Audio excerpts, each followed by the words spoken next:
Hello and welcome to gusmcdollgames. I'm Nick McDowell and today we're continuing the Allied Grand Campaign in Close Combat A Bridge Too Far, a game based on the Battle of Arnhem, Operation Marketgarden. In this series we use the missions in the Allied Grand Campaign to illustrate one or more aspects of World War II infantry minor tactics at the company level and below. Each episode we conduct basic mission analysis, develop and analyse possible courses of action, then decide and execute the plan in real time, followed by lessons learned. Please remember to like the video and subscribe for more great strategy and tactics content. And if you want to buy me a coffee, the links to PayPal and Patreon are in the description. In this episode, we're in the Eindhoven sector, the Veghel tactical area of responsibility. Our objective is Veghel Town. It is day 1 of Operation Marketgarden, 1400 hours on 17 September 1944. There is no better place to hold the bridge than here. Clear the town quickly and then defend it against counterattacks. The road here is the lifeline of XXX Corps and the path into Germany. Let's examine our forces. My first observation is that we have no reinforcements and have to make best use of understrength squads depleted from previous battles. Airborne BAR teams are the core of the American Airborne Divisions. They use an automatic rifle, semi-automatic rifles, and hand grenades. The team leader is armed with a carbine. Use them on the front line, but they should run or hide from tanks. Airborne rifle teams use semi-automatic rifles and hand grenades. The team leader is armed with a carbine. Use them on the front lines and to hold victory locations. They are useless against tanks. Airborne 60mm light mortar teams also contain semi-automatic rifles and hand grenades. Because mortars can shoot over obstacles, position these teams behind buildings or trees. Use them to lay smoke screens. Airborne 30 caliber light machine gun teams include semi-automatic rifles and hand grenades. Position these teams in multi-story buildings or locations with long lines of sight so they can suppress enemy infantry. Next, let's look at the map and do some mission analysis. I will develop a plan and then execute it in the game. Our mission is to clear the town in order to secure the main supply route for XXX Corps. We have an understrength company from the 101st Airborne Division, consisting of 3 BAR squads with light machine guns, 3 rifle squads with a 60mm light mortar and 30 caliber medium machine gun in support. North is to the left of the map. I have marked 5 areas of interest. Number 1 is the near edge of Veghel Town. We control the area south of the town, and the enemy holds the town and the area to the north. The town itself consists of a row of 3-story buildings along the west side of the main road, with various single and double-story buildings along the lateral edges. These provide the enemy with cover and concealment, as well as fire lanes down the streets. Number 2 is the western lateral edge of the town, anchored to the southwest by a 2-story building and to the northwest by a 3-story building. Number 3 is the eastern lateral edge of the town, key terrain being the 2-story buildings closest to my forces, providing overwatch of this lateral edge. Number 4 is the far edge of the town. The buildings here are decisive terrain as they control the rest of the town and the crossroads just outside town, with fields of fire covering all avenues of approach. Finally, number 5, a river bisecting the map, running east-west with 3 bridges covered by adjacent multi-story buildings. This is also key terrain as the river and bridges canalise movement. I assess the enemy will have up to 3 platoons organised for defence. They will probably have a sentry position or squad security outpost somewhere in the town itself for early warning, to slow me down and buy time for the remainder of the company. Their main line of resistance will be along the line of the decisive terrain at the far edge of the town, with one position controlling the eastern lateral, another position controlling the western lateral, and a headquarters elements in the middle controlling and coordinating the defence.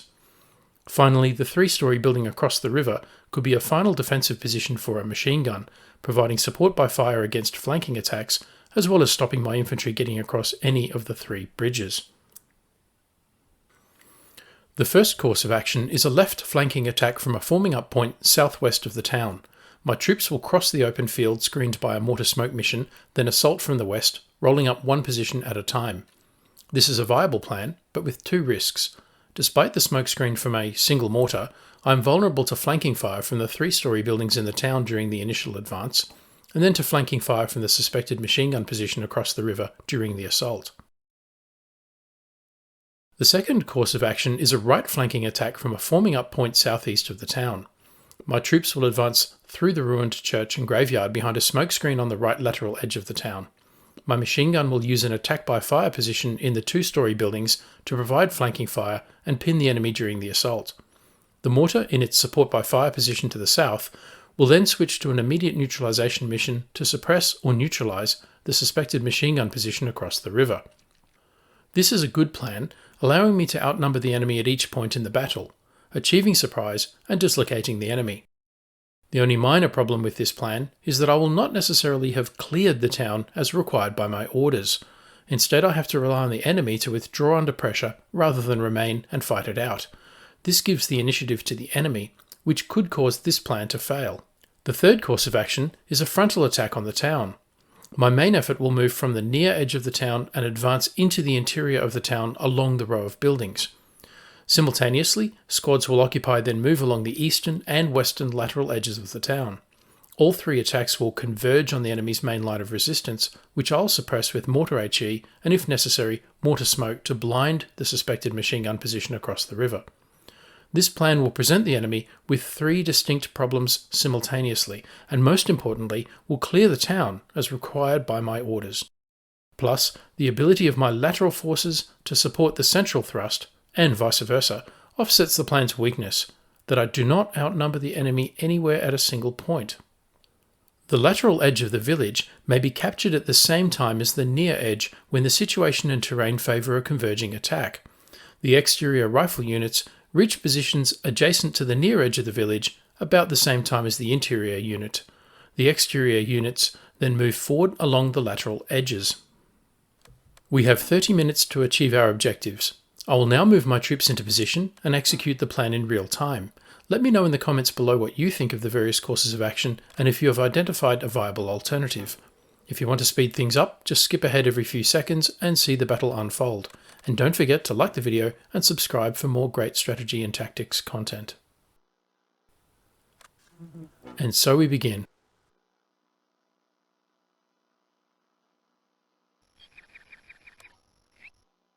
My rifle squad on the eastern lateral edge of town moves to occupy the two-story building, which I have identified as key terrain. Team redeploy.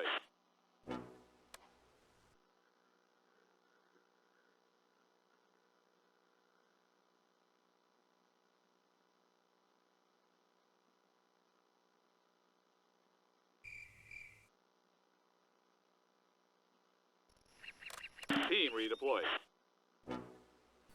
Once occupied, they go firm.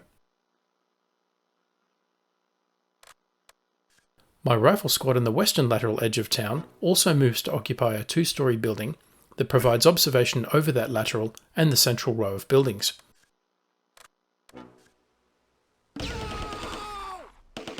My team in the east starts receiving fire from enemy soldiers along the main street and takes a casualty.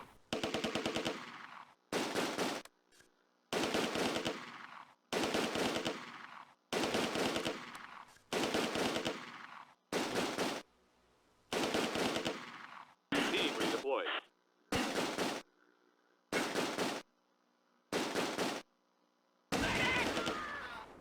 At the same time, my team in the west also starts receiving fire.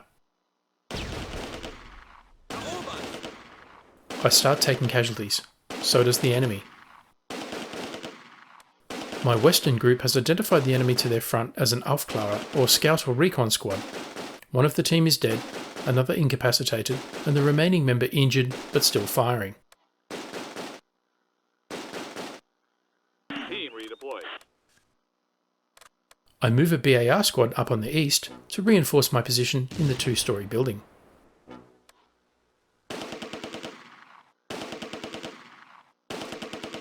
My machine gun tries to get line of sight to the western lateral without success.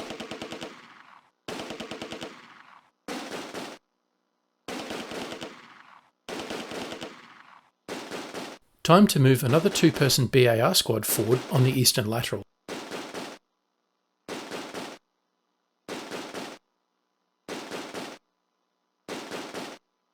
Team redeploy.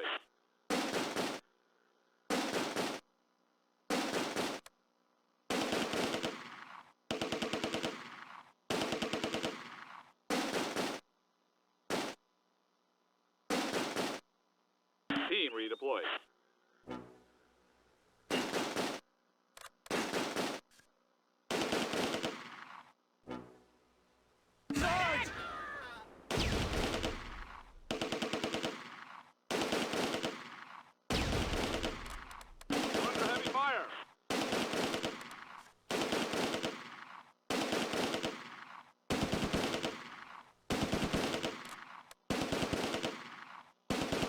Then I move my rifle squad forward to the near edge of the town. Under heavy fire.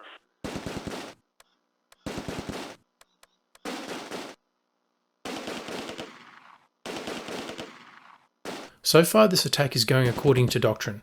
Next, I have to win the firefight so that I can move along the laterals.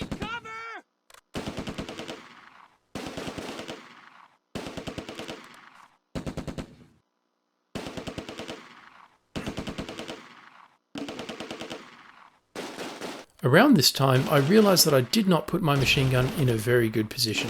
I originally emplaced it to cover the near edge of the town, but it can't fire along the laterals, so it can't support any of my troops.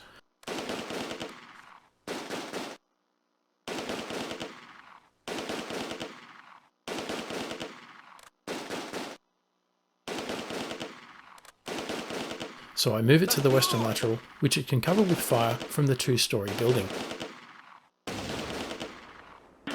Meanwhile, in the east, the firefight continues with an Aufklärer squad near the doctor's office objective.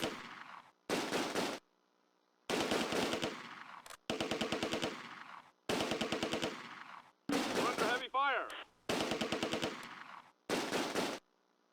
Team redeployed. Get down!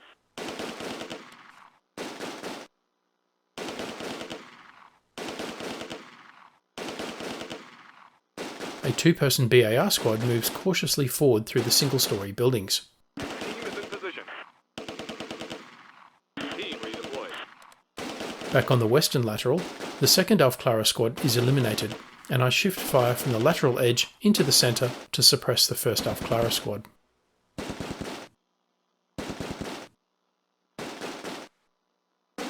My machine gun is in position in the two-storey building and starts to take fire from the three-storey building near the West Bridge objective.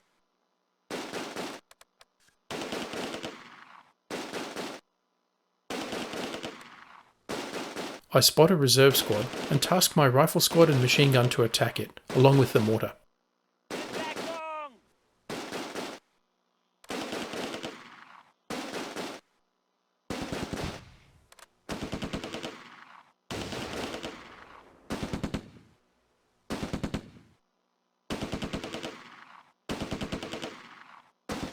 In the centre, my rifle squad cautiously advances against the Aufklärer squad, which is down to 2 soldiers but still firing at my positions across the street. Team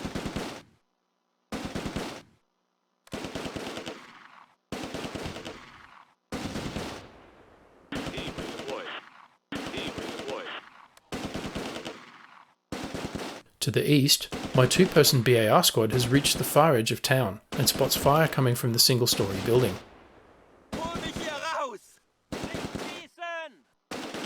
One of the Aufklärer surrenders, and I switch my fire to the eastern building. It seems like a Schützen squad is based there, covering the eastern approach to the bridges.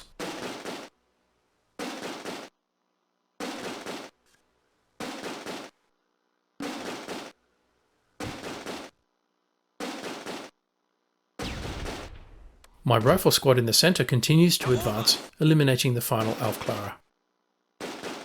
On the west, one member of the 2-person reserve squad has routed, but the remaining soldier is still in the fight. Time to advance in the centre.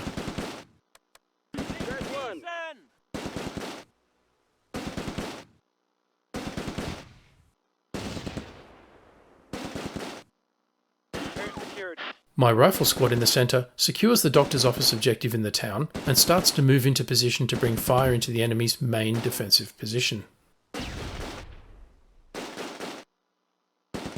With the reserve squad being kept under fire, I decide to advance on the western lateral. On the eastern lateral, my BAR squad brings flanking fire onto the 4-person Schützen squad in addition to the frontal fire they're taking from my BAR squads.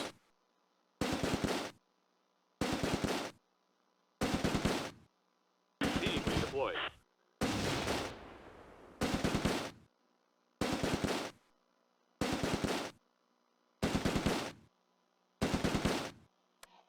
Then I spot an MG42 team on the other side of the river, near West Bridge. This is the most lethal weapon system in the battle so far. They are moving in the open, and I need to eliminate them before they can threaten my advance. I task the machine gun and give the mortar an immediate neutralization mission.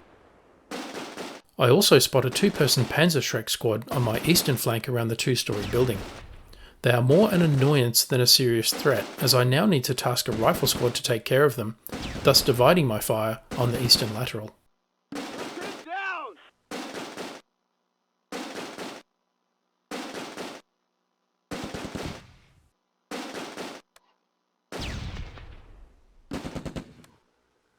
The MG42 team is crawling towards the 3-story building. From that position, they could halt my advance and cause unacceptably high casualties. It is now a race to suppress the MG42 squad and move my rifle squad to interdict them before they get into a firing position.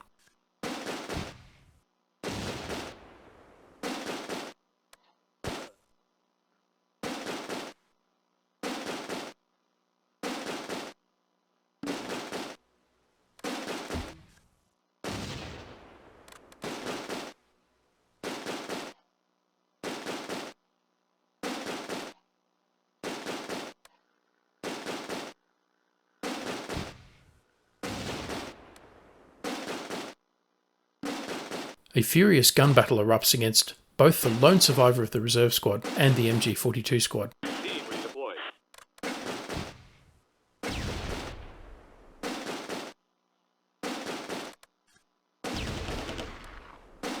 One member of the MG42 squad retreats back to the 3-story house.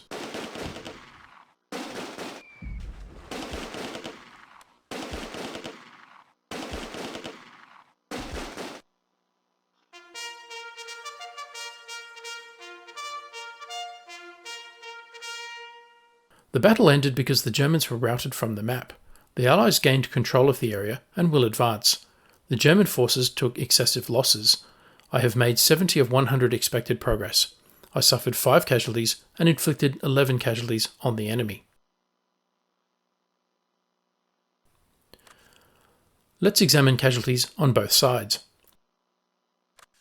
First, the Americans.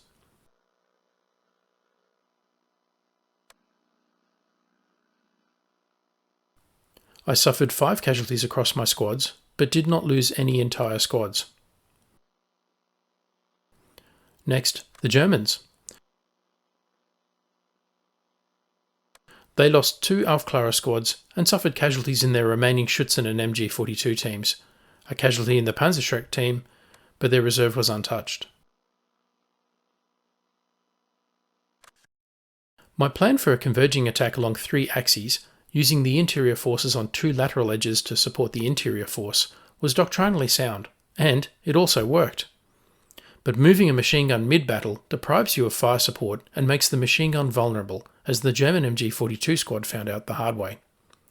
My initial placement of my medium machine gun was unsound, and limited the support it could provide until I moved it.